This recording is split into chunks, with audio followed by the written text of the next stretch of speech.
We are live. Good morning, all. It is still morning here at the Woodlands, Texas. Yes, it is a glorious day indeed. It's a glorious day to talk and draw comic books. I am RT Bear. I am almost a 40-year veteran in this wacky industry, mostly working for Marvel and DC, but I did do a little stint at Image Comics in the day and created two little IPs that I have fallen in love with, and I am continuing. One is called Chrono Mechanics, and two is Black and White. Chrono Mechanics is still in demand, and Black and White Volume 2 is being created as we speak.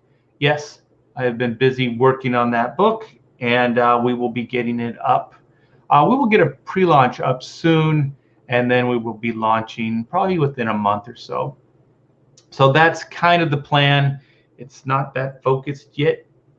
Still working on stuff. But we are going to have a killer guest today. We are going to have the Red Gaze, and he is going to be talking up his new book, SUNSWORN.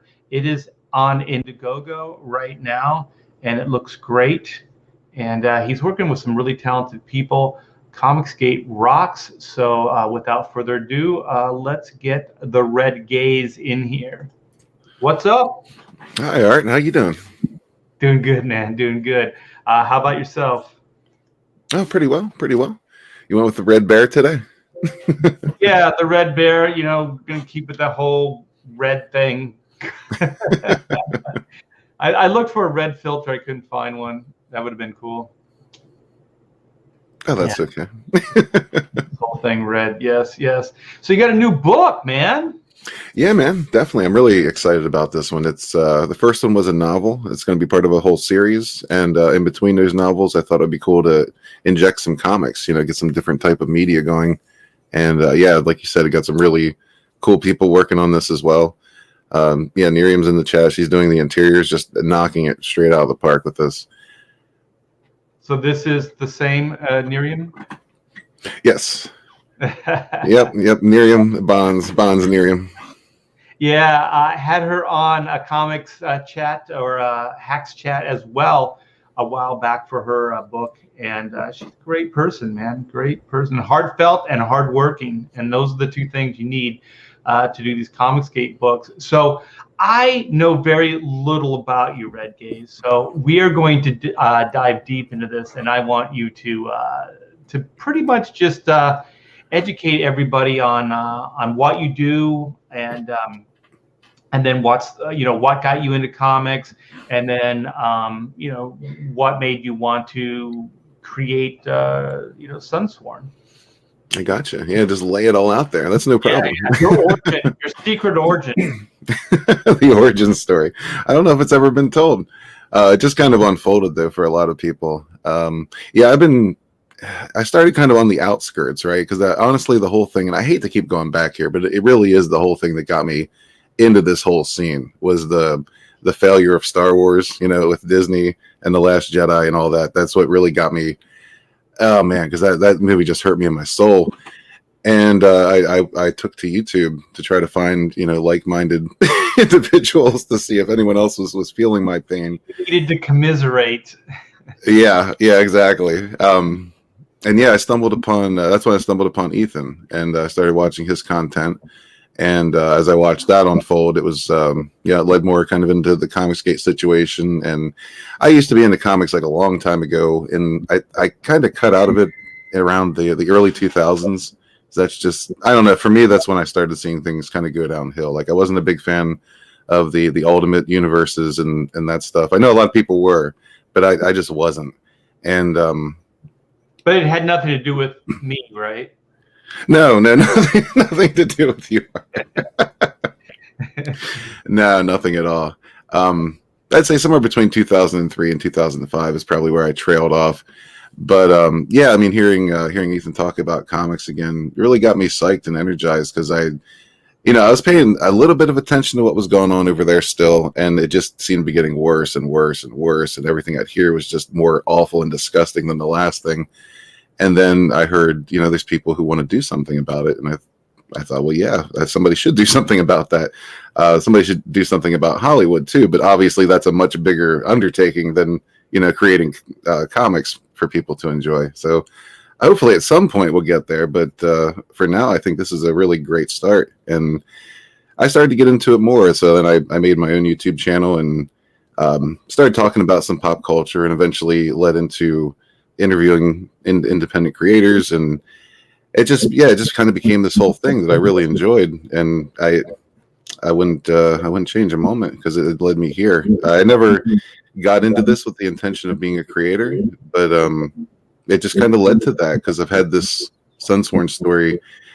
It actually started out as a universe for a tabletop role-playing game like between 15 and 20 years ago. So I've had this universe just kind of laying around collecting dust. And so it was a character that you played in the game? Is that kind of the thing? It was a universe I created for other people to play characters in that world. It actually I know very little bit about it. I know very little. I had a friend that was into D&D, so it's like you have somebody that comes up with the world and then brings up the quests or whatever the thing is, and then you get a group together and then you go through and then you basically kind of act out or go on these adventures with the group, right? Is that kind of what role playing is? Yeah, that's exactly what it is. It's basically live action improv living in a fantasy world, right?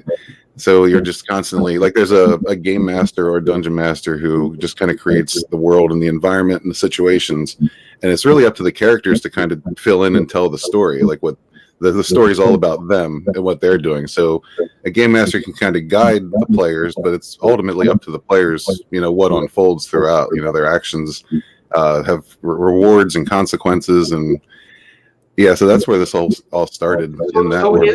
Is there a beginning, middle, and end when you come up with a quest or whatever it is, or is it just like you have the world and then you have the task at hand, like we need to get to this place and grab or save this person or whatever it is, and then everything just kind of happens organically along that way? Is that kind of how it works? I've always kind of thought of it as more or less a running TV series, right? Because it's very cinematic, or it can be, should be, as long as it depends on how it's presented. But there are a series of quests and adventures, and each one, the characters build as you go. So it doesn't really end until everyone, like the party's wiped out, or you just kind of decide to end that and start over. It's like maybe if your show's canceled, then you move on to the next show, that type of thing.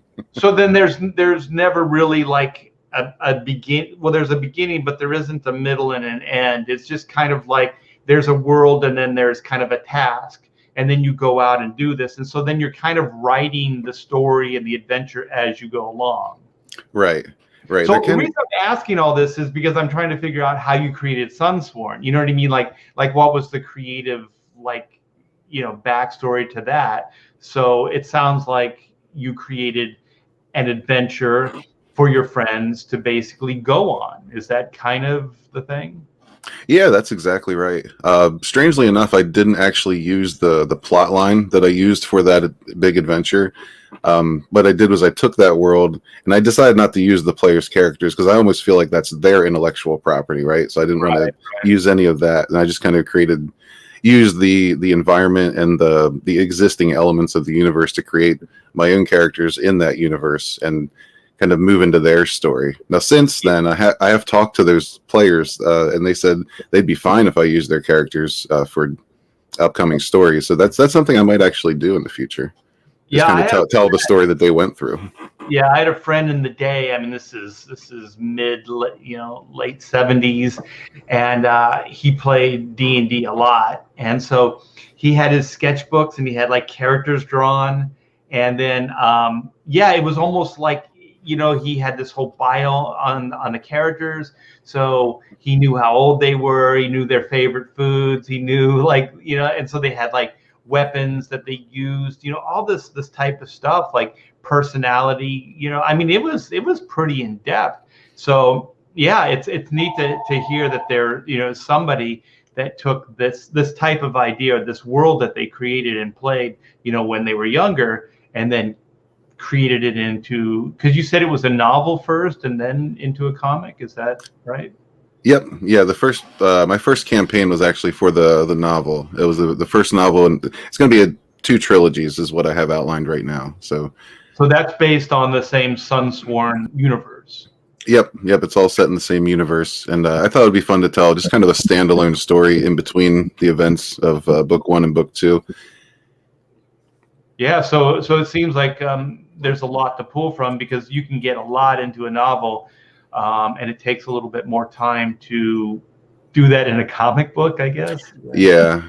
It's a unique challenge, kind of transitioning from writing a novel to writing a comic, because they're both fun in their own way, because in a novel, you can go in depth as you want to, you can explore all kinds of things and be a little wordy, whereas in a comic, like, you got to really portray things through visual, the visual aspects and the visual mediums, and try to not feed people a ton of dialogues. Nobody wants a page full of bubbles.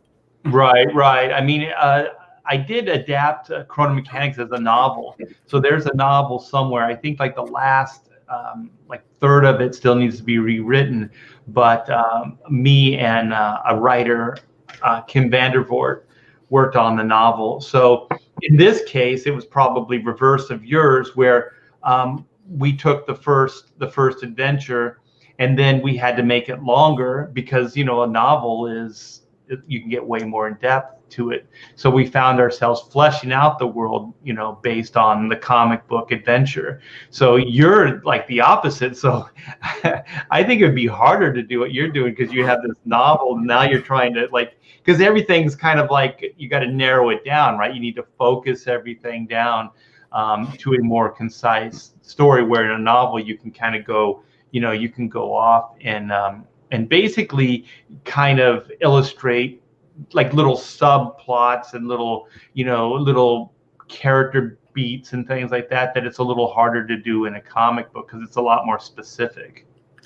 Yeah, that's for sure. But at the same time, throughout the novel, we're kind of following, 3, maybe even 4 different stories involving different characters at any given time. Like, even in one chapter, you might be looking at 2 or 3 different character stories that are taking place at the same time.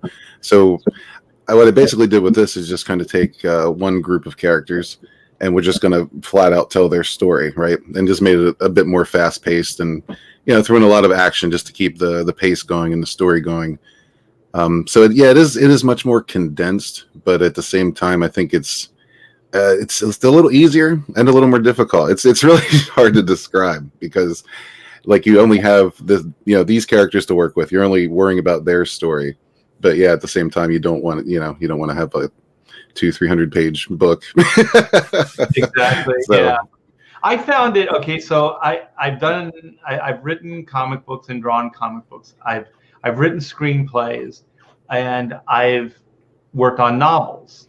And so I found the easiest out of the 3 is novels, because there isn't that space and time kind of situation where you can actually almost be more creative, because you can, if you have an idea, there's time to explore it. In a comic book or in a screenplay, like you said, you kind of really have to like, here's the adventure. It has to be very specific, especially like when you're writing a TV or like movie script. It has to be very, very like beginning, middle, end, and it has to be a 2-hour adventure, and it has to thematically kind of be about something. You know what I mean? And I think good comic books, even if it's serialized, each one of those episodes or those comic books should have the same. They should be able to kind of have a beginning, middle, and end in each one. At least those are the books I like the most. With an ongoing plot line that can go and be resolved maybe the next issue, or maybe 6 issues down the line, but where it feels like you're getting a whole adventure, in 22 pages, or in our case, it's probably 48 to 60 pages, right? Yeah, we're looking at about 60 pages right now on this one. And that's exactly the story I wanted to tell. Just kind of, a standalone story with a beginning, middle, and end. Because I tried to write this in a fashion where you don't necessarily need to read the novels to enjoy the comic, and vice versa, because I know, different people have different tastes. And so what I plan to do in the beginning of this is do like something reminiscent of maybe a Star Wars crawl, just to kind of introduce people to the events that happened and what led to this point. Right. So they can, kind of familiarize themselves with the universe if they're not already, and then get into it, enjoy this, and hopefully get interested and intrigued enough to, want to know more. That's a great idea. I mean, like when you're adapting your IP to different things, yeah, you should try to have it stand on its own. Like if this is a screenplay, like this movie is a self-contained movie. You know what I mean? It's not you don't have to read the comic books to enjoy it, or vice versa kind of thing. So I think that's really that's a good path to take.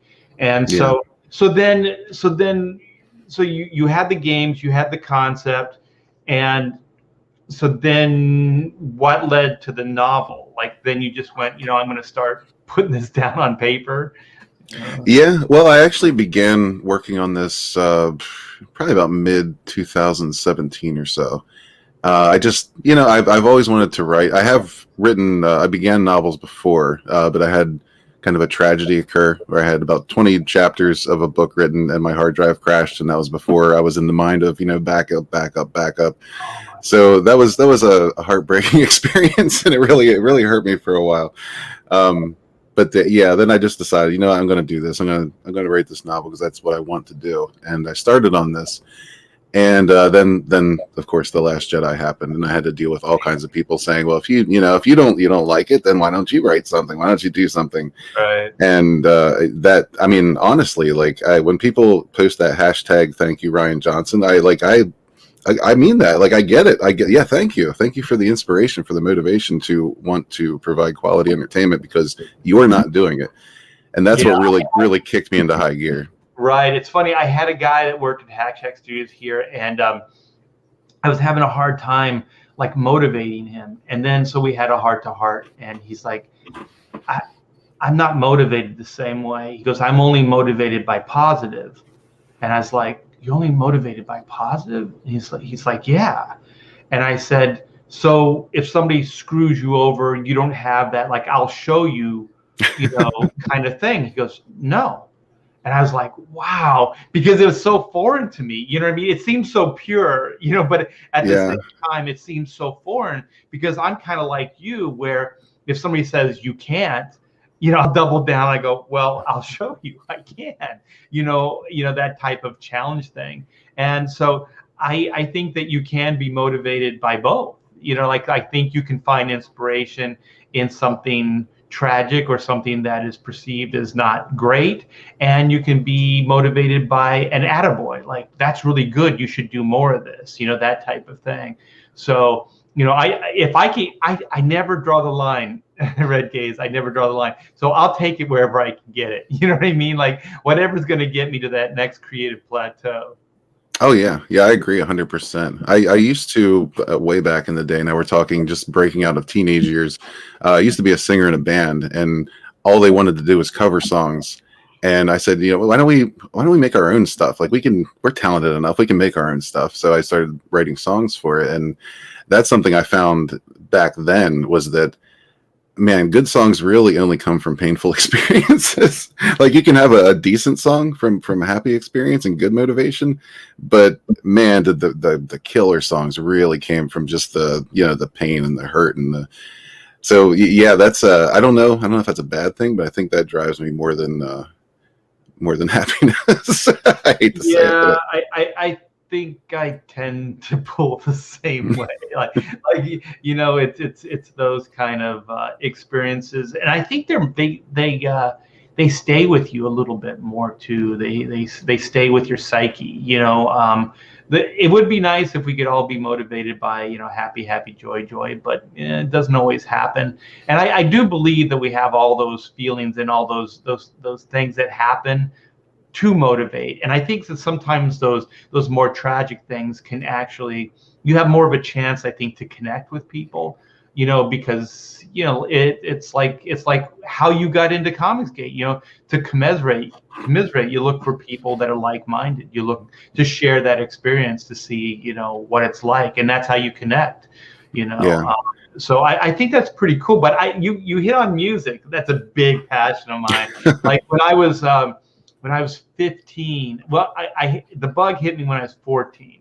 But I think 15, I was able to buy my first bass. So I bought a bass guitar, and then I learned it really wasn't my thing. I like to hit things more, and so I got a set of drums. Like Drums are fun, man. Yeah, just a cheap like pawn shop set of drums, and I got those things in, and I just at first it was just kind of like just pounding them, trying to like get something to happen, and then you start getting that kind of dexterity thing down, the right, left, and how to make your feet move separate from your hands and all that other stuff, and then eventually you start getting rhythms down, and I still have room right here. I got my drums in there, and I'm going to set them up soon. We just moved into the new house, but I found the same thing where like music was my first creative process, and I was like you, where I did play in bands that just wanted to do like top 40 and cover things, because they were like, well, that's how we can make money in bars and stuff like that. And I was like,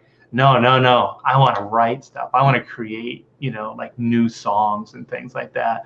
So, you keep looking until you find guys that feel the same way.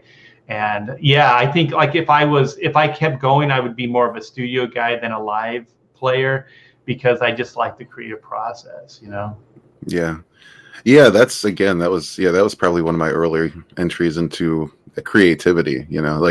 I started playing role-playing games when I was like 13, started getting into reading fantasy and sci-fi novels when I was like 15 or so, and it just kind of progressed from there. Like it moved from a world of consumption to a world of creation, and that was just a really cool process, and there's a lot of inspiration. And I mean, I don't know. I've got a million stories to tell, but not enough time to do it.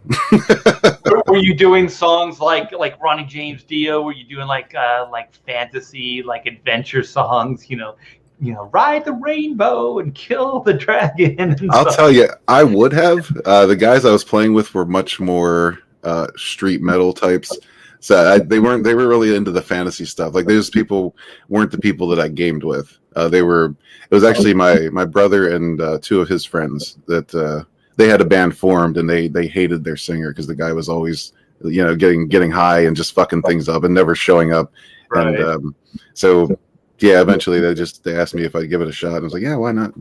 Well, singers are the hardest. The singers are the hardest thing to find. I mean, well, not to find, but a good singer is really, really hard to find. So you never snuck a fantasy type of Lord of the Rings adventure in like Zeppelin did, like Zeppelin, like you have to really listen to the to the lyrics, and you're like, wait a minute, I think they're talking about Lord of the Rings.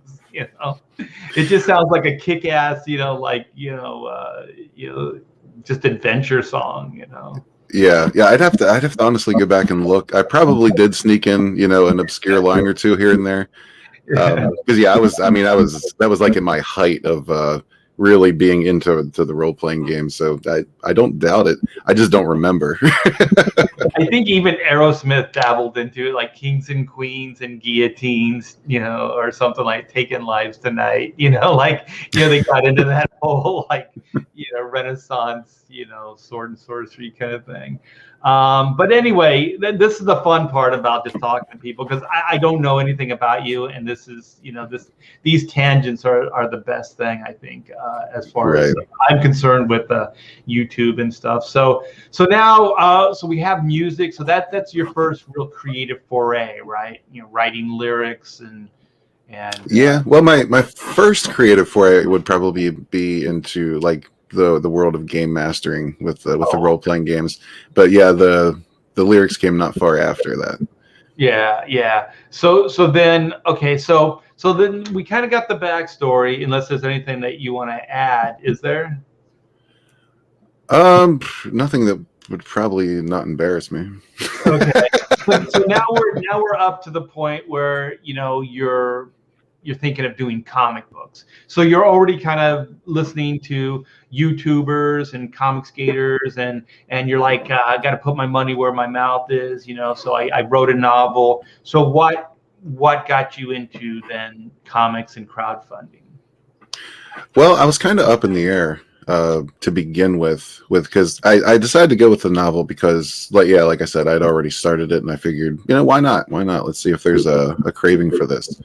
But yeah, I always wanted to get into the comics. I did actually begin one with an Italian artist, but that kind of things went awry with the whole COVID thing, so we kind of lost communication there.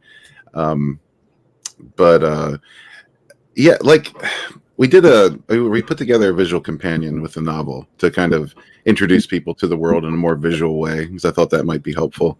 And we had people like Vinny and Carla Tornielli and Simon and a lot of people in the chat actually contribute to that and help out with that. And in doing that made me really think, like this universe can be really represented in a ton of different mediums. Like I can see this in different mediums, different styles, and I just thought, why not do some comics between the novels? Because novels take a bit to write, right? So yeah, why not? That's kind of where I was at with it. Like, why not? And then I started working on this story, and it just fit really well, like as a supplemental piece of material. I thought just a fun thing, and then more ways to introduce the people to the SUNSWORN universe more visually, because it's one thing to read and imagine what these characters are doing, but it's another to actually see them in action, see them doing things, and see the expressions on their faces. And I just thought it'd be really cool to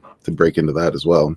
Well, the book looks great. You got some really talented people working on it. So you're writing and lettering, is that right?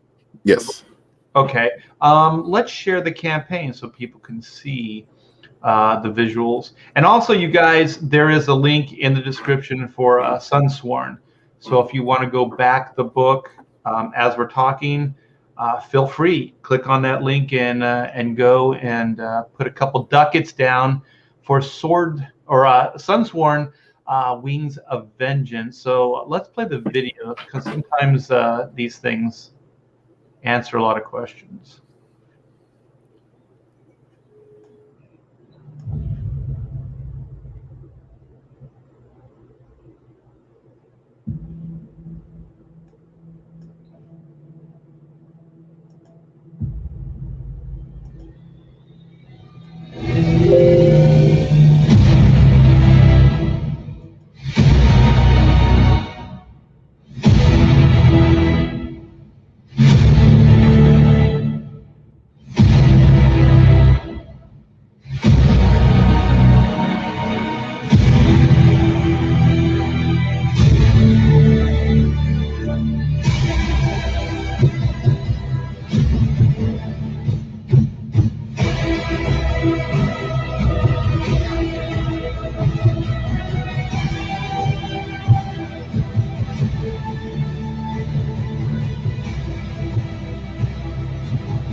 You need to put some lyrics to that. Man, that was epic. Thank you. Yeah, I thought about doing a voiceover, but I don't know, man. I thought it was the music was just so powerful on its own. I figured I would just kind of leave it. I thought my voice might actually ruin that one. Sorry, I lost my sound for a minute. Are you still there? Yeah. Yeah. So what did you just say? I said I thought about laying down a voiceover for that, but I couldn't do it because the music on it was so powerful on its own. I just felt like it, my voice would just ruin it. Yeah, well, I don't know. You got a good sounding speaking voice, so yeah, I think you could have pulled it off. So did you put the video together as well? Yeah, that's one thing. That's another thing I've been getting into was creating trailers. There's quite a few Comicsgate campaigns now that have Red Gaze trailers on them. I'm pretty proud of that. Who have you done? Oh boy, we've done Vinny, Miriam with Bonds, Witch Hunter. Let's see, Dojo with Siamese, Cobalt, SOS, Testament. Yeah, it's a long list. Simon with the Natverse that did his trailer as well. Oh, I saw that one. Yeah, that was pretty cool. Yeah, good stuff. Good stuff. So, yeah, why don't you tell us about the campaign and about what you're doing right now? So just what is your tagline? As the Union rebuilds, 3 of its heroes are forced to fight for their lives on a desolate world. Yeah, you say sword and sorcery, but there's sci-fi in this too, right? Yeah. It's I call it space fantasy, just because space opera sounds a little strange to me, but it's basically along with the same lines. I love fantasy, I love sci-fi, but where my heart truly lies is where they meet in the middle. Like I love the combination of those two. Cross genres are always a favorite of mine, but this is my absolute favorite. Yeah. I'm the same, but I saw those spaceships, and I was like, wait a minute, this is more than sword and sorcery. Oh yeah. So in the novel, and this is what I'm going to bring people up to speed with in the beginning of the book, we begin in the Astral Union, which is a near utopic society. They've had a lot of bad history that brought them to that point, but there was an old enemy that was kind of keeping an eye for centuries, and he planted some seeds and waited for his time to strike, and pretty much brought war and chaos and havoc and a lot of death and destruction to this galaxy that was pretty used to peace and just civility. So there was a war that ensued, and of course toward the end the Astral Union does triumph, but at great cost, and this enemy known as the Violet Circle was defeated. But in this book, we're kind of maybe a year out from the events of that. The Astral Union is rebuilding, but there's still remnants of the Violet Circle still throughout the galaxy, holding worlds. There's loyalists to their leader that was lost in that conflict, and they want to see vengeance. They want revenge. They want blood, and that's one of the things that happens here. One of his generals named Kavar is holding a world that's kind of a resource planet. It produces a lot of ore that they use for the Tectine steel that they use for manufacturing. So he's holding this world along with his army of Drakor, which is basically space dragons, but I thought they needed a cooler name than space dragons. And space dragons is pretty cool. And there was also an order of mystics that were they kind of helped the Astral Union, but they mostly kept to themselves. They were more like observers and watchers and just documented history.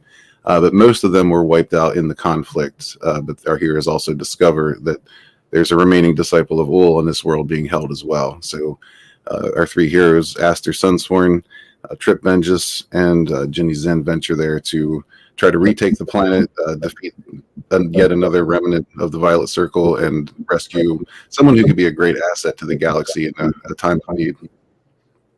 Sweet. Sounds great. I saw this cover right here, and I was like, man, this is a great kind of like take on a 70s movie poster. This is perfect. Yeah, man, that's Miriam as well, and she drew that and colored it. It just blew my mind with that. It's great, man. This says everything about it. I mean, it looks fun. The colors, are real, like just bright, and it looks like a great fun adventure. And then of course Vinny here with the is this the villain, the one in cloaks and the horns? Yes, yeah, that's Kavar. And he's got the reflection there. So is the guy in armor, is he he's one of the heroes, I take it, right? Yep, he's kind of the main character of the series at this point in time. His name is SUNSWORN. The entire series I named after his family line because it plays an important role throughout the story. I've noticed that his skin, is this skin or is this some kind of armor? Because it has like a texture to it. Yeah, that's all armor. It's called sin skin. What it is when Astral Templars are inducted into the organization, they're implanted with basically nanotech that they can control and form into any kind of armor that they wish. So some of it is very, like they form some of it into plates. Some of it is very, tight fitting, hugging the skin. And each Astral Templar, their armor kind of forms to their inner desire. So sometimes even when they're having intense emotions about somebody else, like their armor might change to reflect that. So they always have that kind of hexagon or whatever shape that is, like armor on, and then like the hard armor that looks like knight armor, like knights used to wear, that manifests as well from them? Yes. Oh, that's cool. And then you're saying that it can, based on the way they feel or their emotions, it can shift and change as well. Yes, correct. And they have a kind of a store of I guess reserve in their back. It's implanted in their upper back, and they can use it to kind of form shields or weapons or even spikes on their armor, like just as needed. They can form make basic shapes. Sweet. So here's your team. So what else is it, Micah? What else is he colored? Because this stuff looks great. Oh, that's Mika from Barbusco Studios. Yeah, she has colored. I think she's working on Artifice right now as well. I'm trying to think. I know there's Eddie and Mika. They're a couple, and they run Barbusco Studios together. He draws. He's a very good artist, and she colors. And I think their most popular piece that they presented was they did a fan art for Peregrine. It looked really, really beautiful with his inks and her colors. Cool. Yeah, I like, is it Miriam? Is that how you say her name? Yes. It would be so hard to decide to put color over her black and white because the black and white is so freaking good. And then sometimes she'll put like gray tones down and stuff. But I'll tell you, your colorist managed to step it up because that would be hard. And the colors still look great over that fantastic line art. So this is a fantastic looking book. Look at this. Thank you. Yeah, I completely agree. Like I couldn't have asked for a better team on this. Like when I envisioned a SUNSWORN comic, I envisioned less than this, just because I never thought I would get an artist of this caliber and a colorist of this caliber to add their talents to this campaign. I couldn't be more pleased, honestly. Like Miriam does colors as well. She does fantastic colors, but I didn't want to kill her, so we decided to go with Mika. And yeah, Mika's test page was just awesome, and it really complements Miriam's style quite well, I think. Yeah, as an inker, that's what I mostly do. You're always really worried about like color over your line art because sometimes they can just kind of devastate what you put down. But this is a really nice blend of the two because she does a lot of, like I said, the gray shading and stuff, and it still comes through with the color. So the color isn't kind of just destroying it or overriding it or overpowering it. So this is a really nice blend of the two. That's hard to find, that kind of chemistry. It really is. Yeah, they pulled it off tremendously. There's they're not space dragons. What are they again? These are Dracor. Dracor. Look at that. Wow, we're gonna have an epic fight. Oh my gosh, look at that shot. I wish it was bigger where that dragon is on that ship. Oh, I know. Yeah, I put that in the trailer and blew it up specifically because of that, because that is such a great shot. That looks great. You got to do that again in a bigger panel. Look at that. Oh my gosh, that's cool. Oh, don't worry. There's going to be quite a few big panels and even single and double splash pages with that kind of action. Sweet. So then the dragon brings down the ship. Ship crashes into is this like a waterfall or some kind of? This is actually blue sand. Might have been my mistake making the sand blue, but yeah. Oh, okay. So they're going into. Oh, okay. So here you see it on top of the sand. That's a great shot too. She's got some great cinematography here. Oh, this one's lettered. Cool. Wow. Wow. Holy shit balls. Look at this. Oh my gosh, dude. This is great. Yeah, this book is going to be fantastic. You put a great team together. So what are these now? Trading cards? Yeah, that's one of the tiers. It's called the Sirens of SUNSWORN. This comes with these 3 trading cards by Carla Tornielli, and there's also 3 art prints that Miriam drew and colored as well. Well, it looks like Carla's getting a little sexy here. Oh yeah. Yeah, see, initially, this is something where I had to fight with Katie because she wanted to call this the ultimate simp tier, and I had to explain to her there's some people that wear that term as a badge of honor, and there's other people who are kind of closeted about it. So I don't want anyone to feel, like they're announcing their simphood by getting this tier. So let's just call it something classy. We'll go with the Sirens of SUNSWORN. Well, everybody likes the sexy, so you can't go wrong with the sexy. The sexy. Oh, look at this. All right. So these, you can get these with the tier, or are these add-ons? These come with the Sirens of SUNSWORN tier and the Total Onslaught tier. That's the only places these are available. Just about everything else you're going to see on the campaign is available as an add-on. Oh, cool. So what size are the prints here? These are going to be 6x9. Killer. This fit in with your Gemini mailer or your comic book box. Oh, look at this. T-shirts. I saw the tier with the T-shirts in it. That's pretty cool. Whoa. Yeah, oh, go ahead. I'm sorry. I was just going to say the T-shirts are also available as an add-on if you don't want to blow big money on that tier. Yeah, that's cool. How much are the shirts? I might get one. I think I put them in there for 30, if I remember correctly. Yeah, it looks cool. Is there anything on the back, or is the cover art on the front there? Is that it? Yeah, it's just on the front. That's cool. All right. I like my concert T-shirts. Who did this? Miriam put together a good bit of traditional art for this campaign as well, and almost all of it's sold. I think we have one on there at the moment. But yeah, this one sold the first day, and I can see why. Oh my gosh! I have to ask, how much did you sell it for? That one I believe was 200. Oh, But that comes with the book and prints of both covers as well. sweet! Somebody got a killer deal on that one. So this is the artwork that was used for the prints?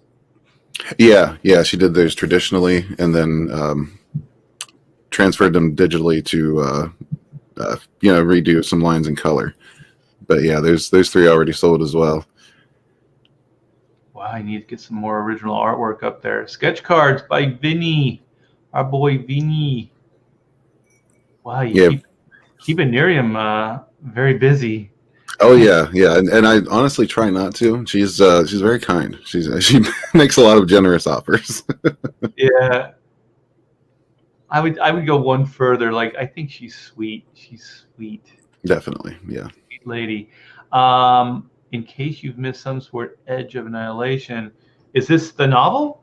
Yes, sir. Yeah, I still have some copies of the novel available, but most of them have some minor bends or creases in them. So I didn't want to send those out to people paying full price. So I put those on the campaign as well. As you can get this in a tier, and they're also available as add-ons. And a PDF, right? Yeah, PDF is also available as an add-on. Do you have the book itself, the comic, as a PDF? I do, yeah. Stretch goals. Funded, top quality books, perfect bound with high quality paper and cover stock. So that's killer. So you said it was 60 pages? Yeah, it looks like it's going to be about 60 pages. It started off 48, but in the talking with Miriam and how we kind of just got together on producing the pages. She tends to sometimes, I guess I have a tendency to write a panel where I got just too much going on. And she's very, very quick to point that out and say, well, we could just, extend this into 2 or 3 panels and that, would flow better. And she's absolutely right. So in doing that, it's extended to last time I checked, it was around 55, but I think it's going to end up being more like 60 by the time it's all said and done. And I also added a couple pages at the end as well. Oh, killer. Was that a stretch goal, or is that just the creative process that's going from 48 to 60? That's just the creative process. That's what you get. Well, that's cool. People are going to get more for their money, more bang for the buck. So 5,000, you get a foil trading card. That's so the check mark means that they've got there. Is that? Yep. We've reached that goal. So every backer is going to get that foil trading card. Killer. So we still have to unlock the 10,000, which is the die cut. Oh my gosh! Everything about this campaign looks awesome. That's cool, man. That is largely due to Miriam, so I can't thank her enough. Well, I like so that gem kind of thing is part of the character design of the dragons too, right? So it looks like they kind of have those. What are those, like quartz kind of? Well, these are amethysts. What happens? The mystical abilities in this universe stem from primal crystals that were pretty much the universe itself was formed from a crystallization, and when that happened, there's these stone wielders in this universe. They all kind of take their power from one type of gem or another. Like the disciples of Ul were very focused on the emerald because that's a representation of wisdom and knowledge and understanding. So that kind of fit their mission in life. Whereas the Violet Circle, they took to the amethyst because the amethyst is more represents power. So each variety of crystal kind of has a different it's different types of people are drawn to it, and they each kind of represent something. Well, it looks like the dragons kind of merged with it too. Like some of the designs and stuff look like they're merged with these crystals or whatever they are. Yeah. Actually, these Drakor, they were created. They're not natural creatures. They were created by the villain of the last story, Draken Weiss, who he was almost an amethyst god. Like his abilities were approaching godlike. Like he was that ridiculous, and he would tend to experiment with his power and always trying to create bigger and better servants for himself. So that's actually where Kavar came from as well. He's kind of a humid Drakor hybrid that Draken Weiss played with to create more intelligent soldiers. And then the I'm sorry, I don't have really a term for it, but like the gem is also what empowers the hero, right? So his armor, that type of stuff is all generated from one of those crystals as well, right? No, that's pure sci-fi right there. That's all technology.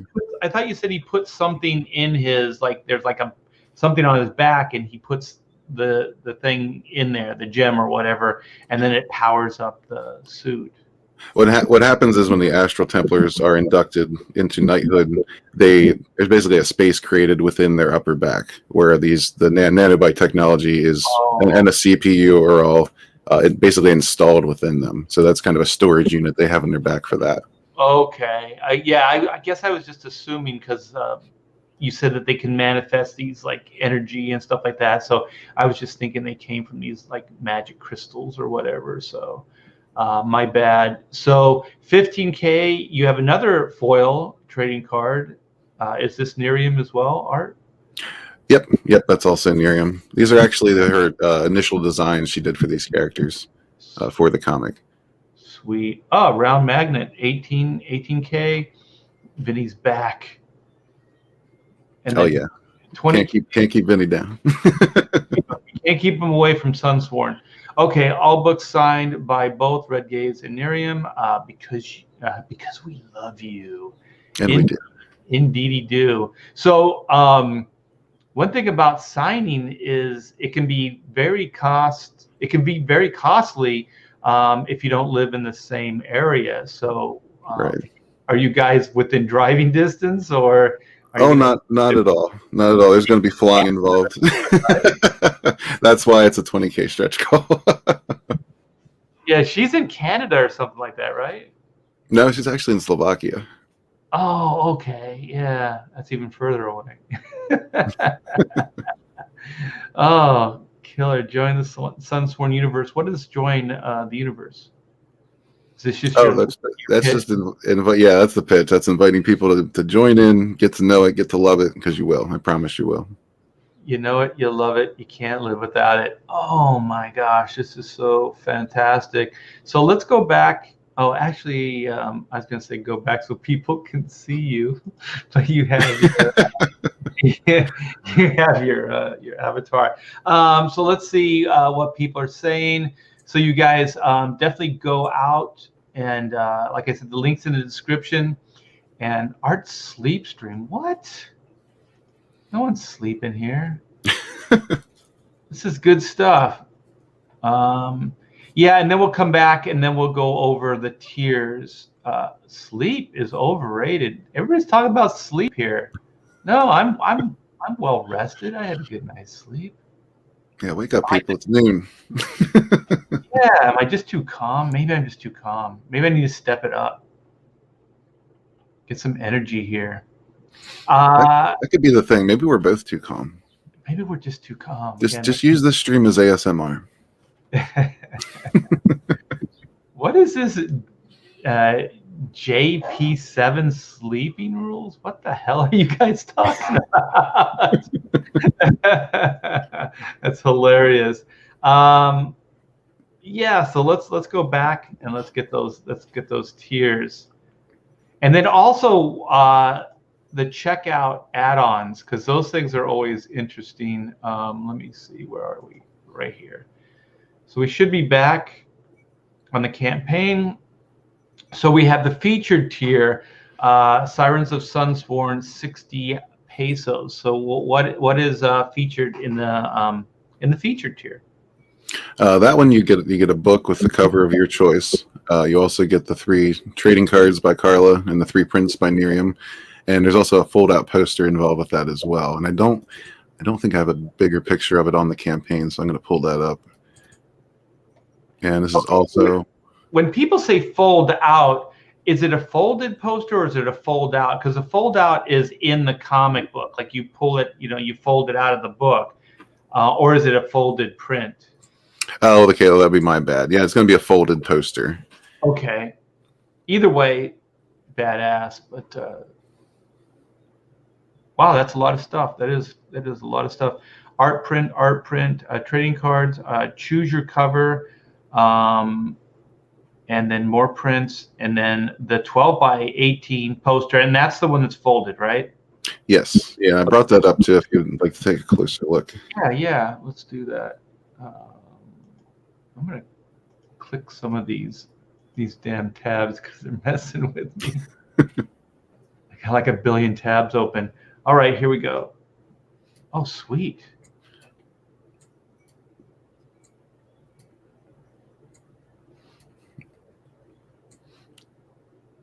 Yeah, so that's the poster that comes with that tier. This is also available as an add-on. And so are the t-shirts, but we'll get back to that. Yeah, let's go back to the campaign. I almost clicked on my tab, my Chrono Mechanics tab.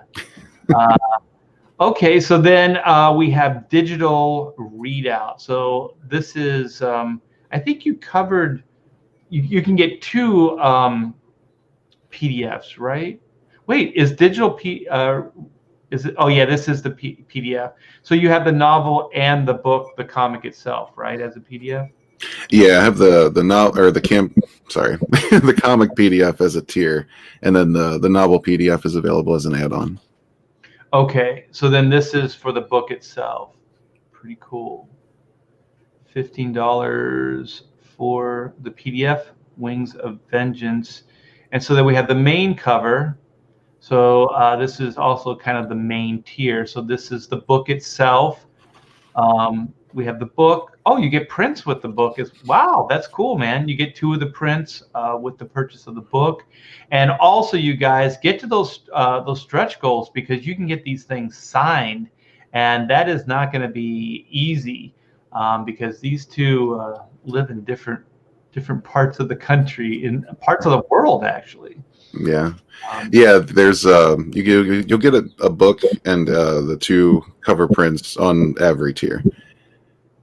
That's killer. And so this is Vinny T's, and so you can get Vinny's cover. Does this come with the 2 prints as well? Yeah. Yes. And then hit that stretch goal, get them all signed. Cool stuff. Yeah, because those covers were so good. I just wanted to make sure everybody got them in some way, shape, or form. Like I don't want to waste that artwork.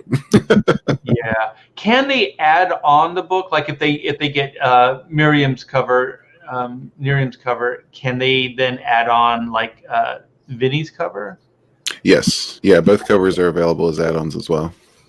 So what the add-ons are, if you guys don't know, when you're checking at checkout, there's like a little menu that shows up, and there's items that you can add on to your order, and that's really cool, because sometimes you can save money, because sometimes we bundle these tiers, but there might be things that you don't really want, and that they might be offered at checkout. So like sometimes, if you want the t-shirts, t-shirt, but there's a bundle package, that might not be the only place you can get the t-shirt. So always check check everything at checkout, and then you might find you can get some like really cool add-ons.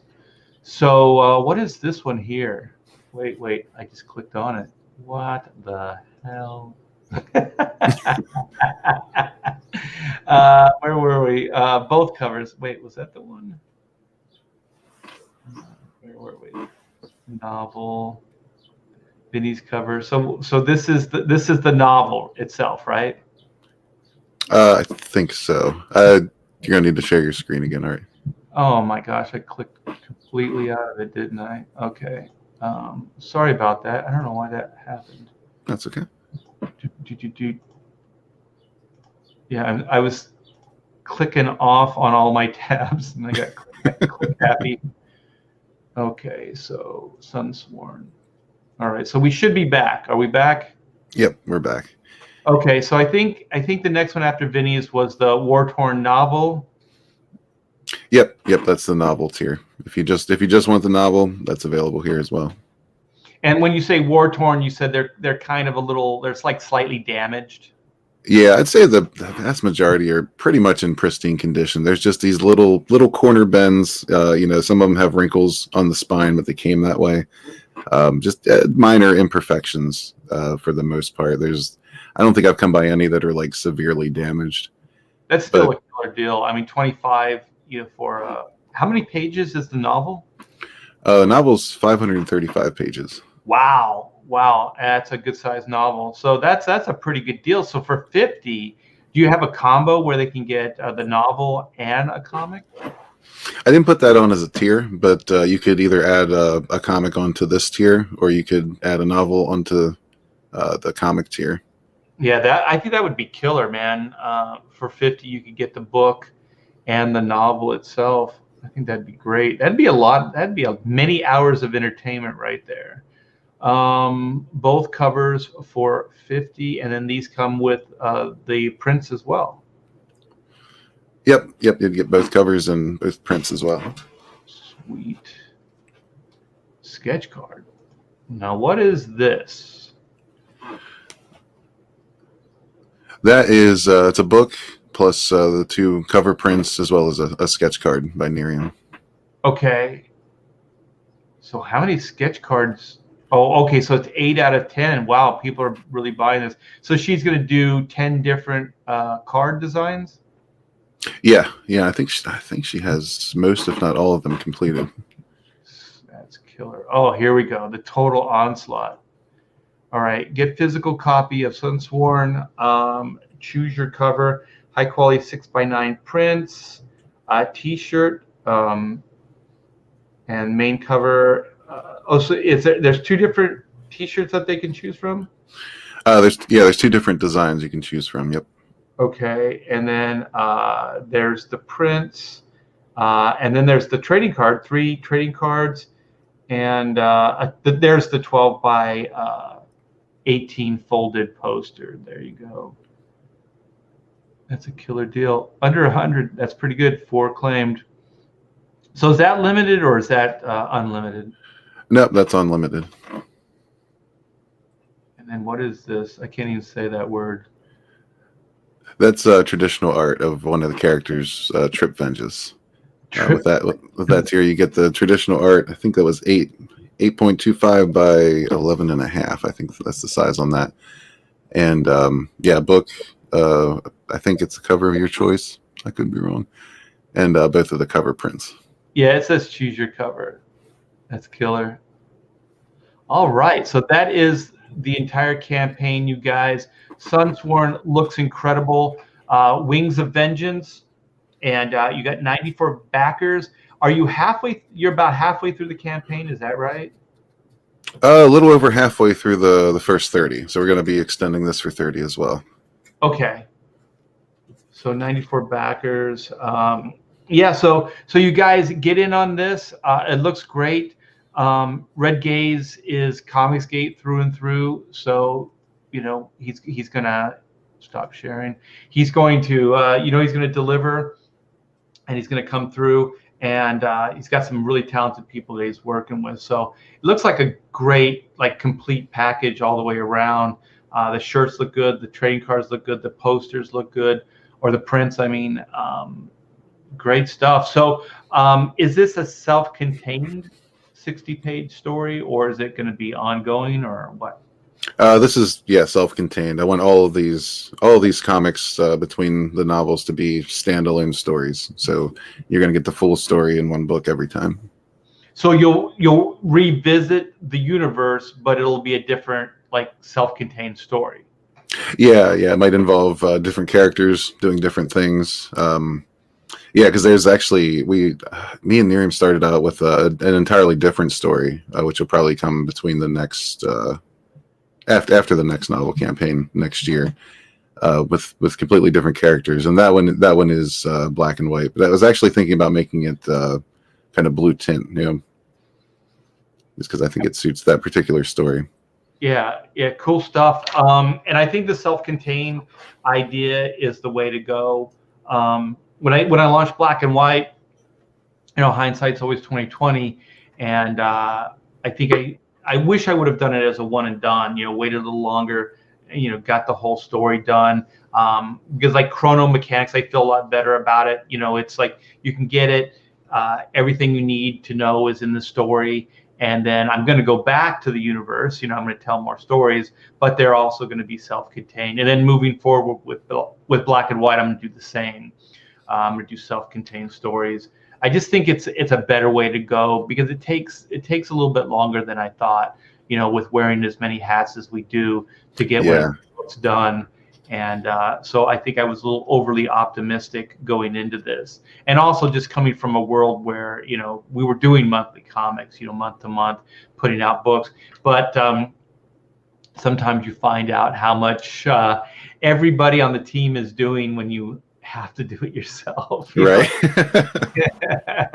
But when you think about it, I mean, there's 6 people, maybe it could be 6 people working on one book, from Marvel or DC, month to month. So, you're doing basically the work of 6 people. So if each person has, 2 to 3, 4 weeks invested, that's, if there's 6 people working on it, that's 6 months worth of work, if it was one person working on it.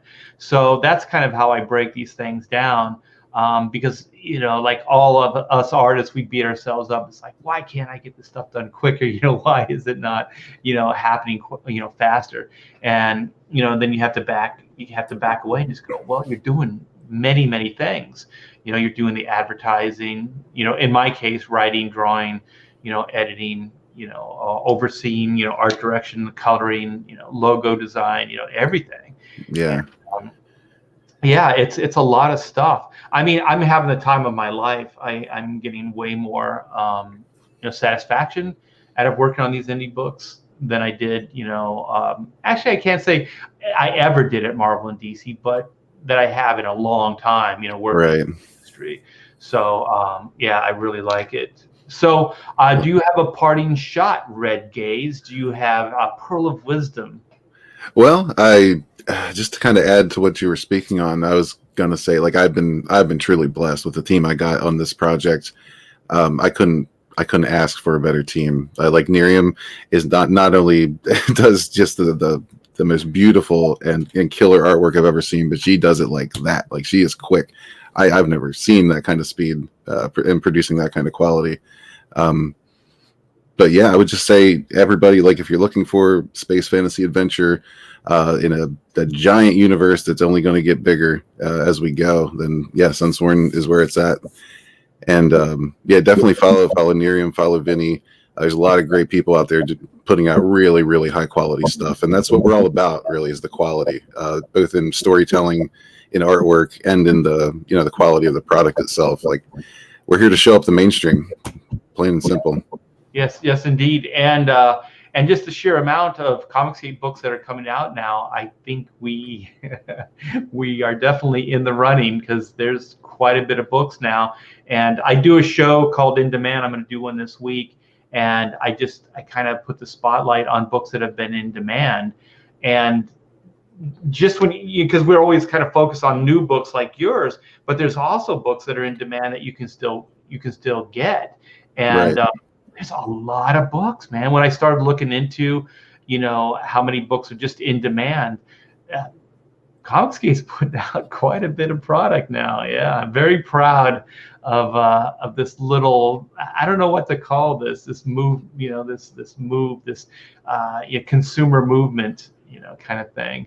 Yeah, it's a lot, man. There's been a lot done. Like, I just put together a video of some of the books that I got in the mail the other day, and it's like every one of those books was just killer quality. Yeah, a lot of them are really thick. It's just, yeah, it's an amazing time, and I think we're all really blessed to be a part of it. Real quick, I want to answer Green Laser's question. Yeah, the font size in the novel is 12. So, sorry that took so long. Is that this one? Yeah. Yeah. Oh, is that for reading purposes? Because some people, they have a hard time reading the size of the lettering. Yeah, I think it's for reading purposes and to kind of determine the page count, like page count, yeah. like actual quantity that you're getting there. Yeah. Well, very cool. So yeah, you guys go back, SUNSWORN. It looks fantastic. Thank you so much, Red Gaze, for coming on and sharing your fantastic new book. 12 more days for the first half of the campaign. Thanks to everybody in the chat. You guys are always the best. And Red Gaze, you have a YouTube channel as well, right? I do. Yes, it's just Red Gaze on YouTube. I've honestly, in doing all these projects, I've neglected the channel a bit, but I'm trying to get away from that and get back to it and just pump out some content. So yeah, keep an eye. Yeah, very good. And Vinny has a YouTube, a very good. He's a good host, man. He gets some cool people on, and they hang out. So Vinny's got a killer YouTube channel as well, and I think he's got a few books that are in demand as well. So go check those out. Definitely. So I think that's it. So thanks again, everyone, and we will see you soon.